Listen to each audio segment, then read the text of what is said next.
Welcome. My name is Andrew Rodriguez, and I'm here to thank you for tuning into the second episode of the Trade Convo. Today, we have the privilege of talking to our special guest, Mr. Brian Sandquist. Listen to the whole episode to gain one of a kind information, tips, and advice on this episode of the Trade Convo. Mr. Sandquist, first off, what are your previous and current professions? I started working at 16 as a busboy, and I had a variety of beginning positions. But after I graduated from college with a degree in chemical engineering, I was a chemical engineer for 4 years. Wow. And then I went back to school and I got a master's degree in business with a specialization in finance and marketing. And so I worked as in the banking profession for quite a few years, and now I quit those jobs, and now I'm a teacher at Saddleback High School. Wow, that's very interesting. Thank you for sharing. So then, can you please explain what you did as a financial analyst? A financial analyst is running not only budget expectations, but they're also doing future forecasts. Okay. So if we were to acquire another company, what would the revenue projections look like for that? For sure. If the market were to turn up or down, what would happen to our finances and our profitability? If the pricing would change. So there were all these scenarios you're constantly running to see, what's the most likely scenario. Totally. That's very interesting. And then, so can you explain to me, what are the positive aspects of being involved in business? Business is very much a meritocracy, meaning you're being measured on your value to the company. Yes. So the more value you can bring to the company, the faster you rise. It's not one of those things where you just do your job. You actually have to go above and beyond and show upper management that you are willing and have the ability to do a higher level job. Yeah, totally. So then, would you say that kind of business pyramid is a negative aspect as well? Well, the negative aspect is when office politics get into it. When upper management starts playing favorites with people who may not have the same skill set as you or the same experience as you, but they have better connections or they're better liked. Totally. So that's office politics, but that happens everywhere. Yeah, it's going to happen in life. And then, can you explain to me if your work schedule was flexible during that time, or was it very structured and limited? My work schedule, because I would be working on projects that would last between 3 and 6 months. Okay. So my boss didn't care how many hours a day I worked. Mm-hmm. If I wanted to work 4 to 5, as long as I got my job done, that was fine. But sometimes I had to work 12 to 14 hours a day to get my job done. But I just had to have my job done by the end of the time period. Okay, and totally. So this is just a personal question that I have. So would you say that putting in more hours into work would result in better turnout or faster movement of this structure of your work? Absolutely. Just putting in more hours is a signal to your boss that you're willing, to go the extra mile and you're willing to do whatever it takes to make sure your job gets done. Totally. So you're just identifying yourself as the person who's, he can come to when there's a crisis and he knows you will handle it and you will get it done on time. Those people who work 9 to 5, they get their job done, but they don't always get it done to the best ability for the boss. Yeah. Yes. So you would kind of say that basically it's more about creating that bond and relationship with your boss, and by doing that, you're by putting in the extra time, you kind of strengthen that relationship. Right. Not only your boss, but remember your boss's boss. Yes. Right. Because someday you hope to become your boss. So then you're going to be reporting to your boss's boss. So you want to make sure you make that impression as well. Yeah. Very interesting. And then, are there any requirements or skill sets needed for becoming a director of finance? I had an engineering background, so I understood the technology, but that's all I needed to do is understand the technology. But then when I got my master's degree in business, I learned a lot of higher level math. I learned uh, accounting, budgeting, marketing, international currency exchange, a lot of different things that come into effect if you have an international corporation and you're selling in different markets.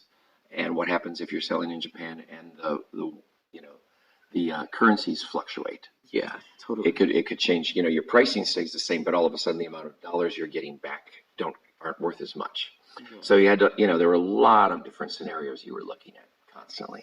And then another question I have. So would you say that it's better to be a jack of all trades in a business setting, or to be very specialized?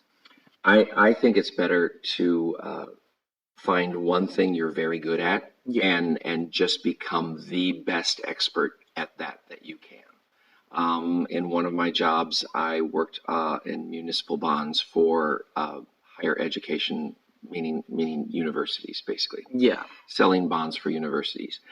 And not to brag, there was probably nobody in the state of California who was better at it than I was. Okay. So, it was very specialized, but I was highly sought after and highly paid for my expertise. Totally. Yeah, that's understandable.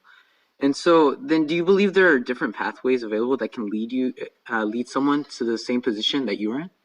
Yeah, I mean, obviously the MBA helps. Yeah. But I think if you just have a degree in accounting or business, and then you have some business experience, like you've run your own business or you've run a division of a small company, that could give you enough experience that you could do it. But you'd have to be, heavily into the math and accounting side. Totally. Yeah. And so I think you touched on this, but what would a typical day as a financial analyst look like? It varied widely. There were a lot of days in the office where you're running the scenarios, but you also have to write a report at the end explaining what the scenarios are and what they mean. Totally. You're traveling to different sites all around the world, manufacturing sites, and collecting data from them. You're traveling around the world, going to different companies you're thinking of acquiring, and you're doing what's called due diligence. You're basically investigating them, and you're, making sure that their financial statements are secure, that they sell what they say they sell, that sort of thing. And then the other thing is you're interfacing with the bankers, New York City bankers, who are actually providing the cash for you. Yeah. As you when you say, okay, we're going to grow by this much, and you're negotiating with these bankers on whatever the best terms are in borrowing. Yeah, totally. And I kind of want to touch on that aspect where you of traveling. So some people do find it fascinating that you get to travel as being in a business field, but would you say that it's more strictly business when you're traveling, or do you get some free time? It is definitely mostly business. Definitely you're there to do a job, and the company's not going to pay for you to stay in a hotel room for an extra 3 days, For sure. just so you can go tour the Eiffel Tower. But definitely there, every once in a while you can sneak away for an hour or an hour and a half and go, get an amazing meal or go see a site or something like that. But most of the time it's working. It's not very glamorous. It's not as glamorous as people make it think. You're going to a hotel room. You're working all day long. You sleep in the hotel room, and then you work the next day and you go back to the hotel room. It's not as much fun as you think. Okay, for sure. Thank you. So then, what is the most valuable piece of advice you've heard, or if you don't remember, what is one piece of advice you would give if you were able to go back and talk to your teenage self? To my teenage self, wow. I think I would have learned to believe in the path, that the pathway that falls in front of you. There are opportunities that occur, and it's sometimes a little afraid to quit one profession or quit a job and go on, take that leap of faith to move to another city or go to someplace that you've never worked at before. But yeah, not to be afraid to do that when those opportunities present themselves, to investigate them, make sure it's secure, but go take the leap of faith. Go do it. Take the chance and see how well you're going to do. Oh, yeah. Thank you. Thank you for sharing that. And so, that brings me to my next question. Was finance ever your dream job? Dream job? Actually, no. Finance was something I was very good at, and it came to me naturally. Okay. But at the end of the day, I would negotiate terms and rates on I think the biggest deal I ever did was $170 million. Wow. And at the end of the day, what you're doing is you're saving hundreds of thousands of dollars for billionaires. Yeah. So for a billionaire, it's like pocket it's pocket change, you Exactly. know, and not one of them ever sent me a thank you note. Not one of them ever actually even recognized my contributions, you know, so it's not really a dream job. It was just something I happened to be very good at. Okay, but, sure. You know, it wasn't really satisfying. I didn't feel like I was making a difference in the world. I was just, you know, saving money for some people who were already rich. Totally. And then, what was your dream job then? I wanted to be a teacher. Wow. Yeah. So I like to say I made a living. I made a very good living. Yeah. And now I'm trying to make a difference. Totally. So, you know, I love my job now. I feel like I'm, you know, really making a difference in the students' lives. Yeah. And then that brings me to my next question. Do you wish you would have gotten into any of your jobs or professions sooner rather than later? You know, I think I needed that whole path. I think I needed to have the technology background, the engineering background first. Yeah. So I understood the base businesses, and then go on into finance and do that, and, you know, grow. You know, at first I was just a computer jockey. I just sat there and worked on an Excel spreadsheet. But then when they found out I was good at it, you know, I expanded into writing the reports and managing people and things like that who also did it. So I think I needed that whole pathway to do it. I don't think I could have shortened it much. Yeah, totally. And so then what are some skills that you learned from your other job, whether that be chemical engineering or business, into your job today as a teacher? Remember, you're always grooming your reputation.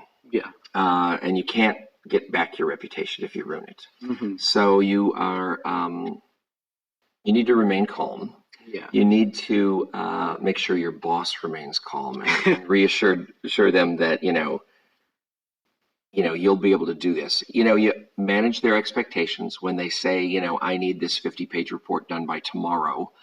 You have to say, well, I can give you a 5-page report by tomorrow, or I can give you a 50-page report by next Wednesday. Yeah. You know, so you really have to, you're managing that relationship with your boss, even though they think they're managing you, but you need to manage upwards. Totally. And, you know, you need to be able to, you know, when the questions come up from the billionaires or the questions come up from upper management, by I mean your boss's boss's boss. Yeah. But why did we do this, or how did we get to these things? You have to be able to explain every detail. I mean, you need to be an expert on the product you just produced, whether, you know, that 50-page report. You need to be able to understand every word and every number in there and be able to explain them all. I mean, it's something you authored, so they expect that there's that expectation that you know it backwards and forwards. Yeah, totally. So basically saying that you have to be an expert at what you do, whether that be in business, in chemical engineering, or even just as a teacher, right? Right. Yeah. You need to be explained. Yeah. In chemical engineering, you need to be able to explain exactly how the process works and why it works that way, and how you developed those numbers and how you develop those conclusions. Totally. And the same thing in teaching. You know, I need to be able to explain, why am I teaching this lesson? Why am I teaching it that way? Mm-hmm. You know, what have I done for student A or student B? Yeah. That why, you know, to help them get along. So yeah, there's a lot of details that you just need to follow through with and know and be able to explain. Okay, totally. And just, is there anything else you would like our audience to know, or you would like to promote? Promote? No, that's really not. Sorry. Okay, for sure. So thank you again, Mr. Sandquist, for joining us on the Trade Convo. It was a pleasure having you on the show. Check us out on Instagram and Twitter at the Trade Convo. And until next time, hope to see you in the next episode. Thank you.